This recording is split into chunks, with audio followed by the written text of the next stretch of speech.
जिस पापा ने वॉर रुकवा दी थी, वही पापा अब अपने बेस्ट फ्रेंड ट्रंप को कहकर ये रुकवाने में नाकाम हैं कि ट्रंप भैया भारतीयों को अमेरिका से भारत ना भेजे। लेकिन ट्रंप है कि पापा की बात ही नहीं सुन रहा है। बताओ, अगर जिस पापा की बात ही ना सुनी जाए, वो पापा ही किस काम का? वो पापा नहीं बल्कि पापी कहलाएगा। हम तो कहते हैं कि इस ट्रंप को अगर पापा की नहीं तो कम से कम अमित शाह की बात तो सुन ही लेनी चाहिए थी, जिसमें अमित शाह पूरे कॉन्फिडेंस के साथ कह रहे थे कि दुनिया में कहीं भी चले जाओ, कहीं पर भी भारत के लोग जाते हैं तो पूछेंगे कि मोदी के भारत से आए हो ना। लेकिन आज वही अमेरिका भारत के लोगों का हाथ जंजीर से बांधकर उन्हें भारत वापस लौटा रहा है और पापा टुकुर टुकुर देख रहे हैं। और पापा के पपीते भी अंदर से लाल हुए पड़े हैं, लेकिन ऊपर ऊपर से हरा भरा होने की नाटक कर रहे हैं। और बड़ी बात यह है कि पापा को ये तक कहने की हिम्मत नहीं है कि अरे बेस्ट फ्रेंड, तुम तो ये क्या कर रहे हो? कुछ तो याद कर लो कि हमने तुम्हारे ही लिए तो कहा था टेक्सास के हाउडी मोदी के प्रोग्राम में। वो और सी बात है कि तुम्हारे पनौती की वजह से, मेरा मतलब है कि अपनी सनक की वजह से चुनाव हार गए थे, लेकिन कम से कम हमने अपनी वफादारी का सबूत तो दिया था और कहा था कि अब की बार ट्रंप सरकार। लेकिन तुम तो बड़े बेवफा निकले। पहले तो अपने शपथ समारोह में हमें बुलाया तक नहीं, और अब भारत के लोगों को अमेरिका से वापस भेज रहे हो, वो भी जंजीर से बांध कर। तुमने इतना भी नहीं सोचा कि इसमें हमारे गुजरात के लोग भी हैं। अरे हाँ, वही गुजरात के लोग जहाँ के हम खुद हैं और जहाँ पर हमने तुम्हें नमस्ते ट्रंप के लिए बुलाया था। याद है कि नहीं? वो भी भूल गए। ये और सी बात है कि जब तुम हमारे यहाँ नमस्ते ट्रंप के लिए आए थे तो हमने गरीब बस्तियों को छुपाने के लिए दीवार खड़ी करवा दी थी और तुम्हें दिखाया था कि यहाँ तो सब लोग अमीर और पैसे वाले हैं, सब चंगासी। तो शायद तुमने ये सोचा होगा कि गुजरात में तो सब अमीर लोग रहते हैं, इसलिए गुजरात के लोगों का अमेरिका में रहने का क्या काम है? जाओ गुजरात में जाकर अपना मॉडल बनाओ और वहीं का मॉडल बनाकर देश भर को उल्लू बनाओ। मेरा मतलब है कि देश भर को बताओ कि भारत में गुजरात का डंका बज रहा है। सोचो कि पापा ने यूक्रेन की वॉर फोन करके उस वक्त रुकवा दी थी जो अभी तक जारी है, लेकिन वही पापा सोच रहे हैं कि पुतिन को तो फोन कर दिए थे और उधर भारत में भक्तों को फर्जी खुराक देकर वाहवाही तो लूट ली थी और ऐड वगैरह भी चलाकर प्रचार प्रसार भी कर दिया था। लेकिन जहां तक ट्रंप की बात है तो ये थोड़ा दिमाग से ऊंचा आदमी है। यह ससुरा खुद अपनी बात ही भूल जाता है कि हमने 4 दिन पहले क्या कहा था, तो भला ये पुरानी बात कहाँ से याद रखेगा? इसलिए इसको फोन करके कैसे याद दिलाऊं कि हम तुम्हारे बेस्ट फ्रेंड बोल रहे हैं और हमारे देश के लोगों को वापस भेजने से रुक जाओ। और अगर भेजना ही है तो कम से कम सम्मान से भेजो। ये क्या हो गया कि तुम्हें हमारे विश्व गुरु होने का भी ख्याल नहीं है? तुम तो जंजीर से बांध कर भेज रहे हो।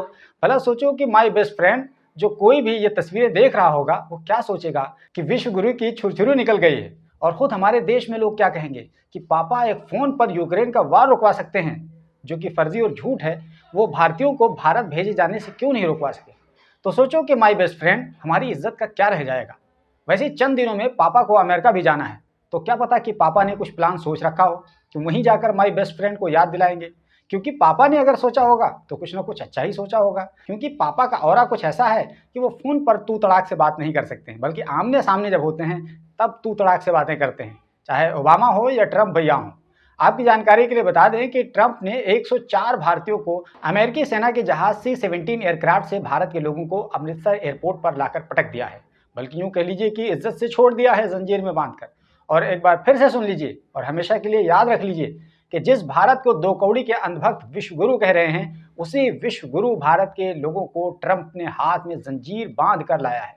ये हम अपनी तरफ से नहीं कह रहे हैं, बल्कि खुद अमेरिका के बॉर्डर पेट्रोलिंग के चीफ माइकल डब्ल्यू बैंक ने इसकी पुष्टि की है और उन्होंने अपने एक्स अकाउंट पर इसका वीडियो और उसकी डिटेल साझा करते हुए इसकी जानकारी दी है। दोस्तों, ये इतनी शर्म की बात है जिसको शब्दों में बताया नहीं जा सकता है। और इससे भी ज़्यादा शर्म की बात यह है कि हमारे देश का बिका हुआ मीडिया इस बात को कहने की हिम्मत नहीं जुटा पा रहा है कि हमारे देश के नागरिकों को अमेरिका ने जंजीर क्यों पहना दी।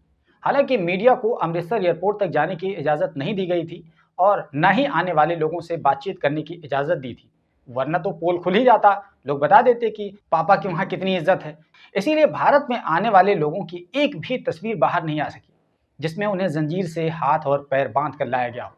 दोस्तों, आखिरकार अमेरिका के टेक्सास एयरपोर्ट से उड़ान भरने के 35 घंटे के बाद 5 फरवरी को अमेरिकी सेना का विमान दोपहर 1:59 पर जब अमृतसर के श्री गुरु रामदास जी हवाई अड्डे पर लैंड हुआ तो उसमें 104 भारतीय थे, जिनमें 25 महिलाएं, 12 नाबालिग और 79 पुरुष शामिल हैं। और अगर स्टेट वाइज बात करें तो इसमें सबसे ज़्यादा लोग हरियाणा के रहने वाले थे, इनकी संख्या 34 है। उसके बाद 33 लोग गुजरात के हैं, ये दूसरे नंबर पर। 30 लोग पंजाब के हैं, तीसरे नंबर पर। यूपी चौथे नंबर पर है, यहाँ 3 लोग हैं। महाराष्ट्र के 2 और चंडीगढ़ के 2 लोग शामिल थे। कुल मिलाकर इस पहली खेप में 104 लोगों को भारत भेजा गया है। वैसे शुरू में यह खबर 205 आई थी, लेकिन फाइनली 104 लोगों को अमृतसर एयरपोर्ट से रिसीव किया गया है। हालांकि अभी भी करीब 18,000 के आसपास गैर कानूनी भारतीयों को अमेरिका से भारत भेजा जाएगा। आपको ये भी बताते चलें कि गैर कानूनी तौर पर अमेरिका में रह रहे इन भारतीयों में से ज़्यादातर डोंकी रूट के जरिए से अमेरिका में पहुंचे थे और वहीं पर सेटल हो गए थे। डोंकी एक ऐसा तरीका होता है जिसमें भारत ही नहीं बल्कि दुनिया भर के कई देशों के लोग अमेरिका में अपनी बेहतर जिंदगी के लिए गैर कानूनी तरीके से बॉर्डर के रास्ते से घुसते हैं। पहले तो भारत से अगर जाने वालों की बात करें तो भारत से जाने वाले लोग दुबई जाते हैं या कतर जाते हैं या और दूसरे देश जाते हैं लीगल वीजे के साथ में, और उसके बाद वहां से जाने के बाद वो ब्राज़ील या इक्वाडोर जाते हैं, यानी दक्षिणी अमेरिका में। यहाँ इसलिए जाते हैं क्योंकि यहाँ का वीज़ा आसानी से मिल जाता है। यहाँ तक तो सब लीगल होता है, बिल्कुल वीज़ा वगैरह और चकाचक बिल्कुल प्लेन के साथ जाते हैं। लेकिन अब यहाँ के बाद से शुरू होता है गैर कानूनी सफ़र, और यहीं से कभी जंगल से गुजरते हैं तो कभी नाव के सहारे चलते हैं तो कहीं पैदल चलना होता है, कहीं बसों या ट्रकों में सफ़र करते हैं, कहीं टैक्सी का सहारा लेते हैं और कहीं पर लुटते हैं, कहीं पिटते हैं और किसी तरह मैक्सिको पहुँच जाते हैं। और यहाँ मैक्सिको बॉर्डर से अमेरिका में गैर कानूनी तरीके से बॉर्डर के सहारे घुसने की कोशिश करते हैं और कई लोग घुस जाते हैं। और जो लोग अमेरिका में घुसने में कामयाब हो जाते हैं वो खुद को अमेरिका की पुलिस के हवाले कर देते हैं और उसके बाद शरण के लिए अप्लाई कर देते हैं, जिसको असाइलम बोलते हैं। और कुछ लोग जब पकड़े जाते हैं तो उन्हें अमेरिकी पुलिस उनके देश वापस डिपोर्ट कर देती है। दोस्तों, लेकिन ये तो वो खुशनसीब लोग होते हैं जो किसी तरह अमेरिका पहुंच चुके होते हैं, लेकिन कितने ही ऐसे बदनसीब लोग होते हैं जो अमेरिका तक पहुंचते पहुंचते रास्ते ही में अपनी जान गंवा देते हैं।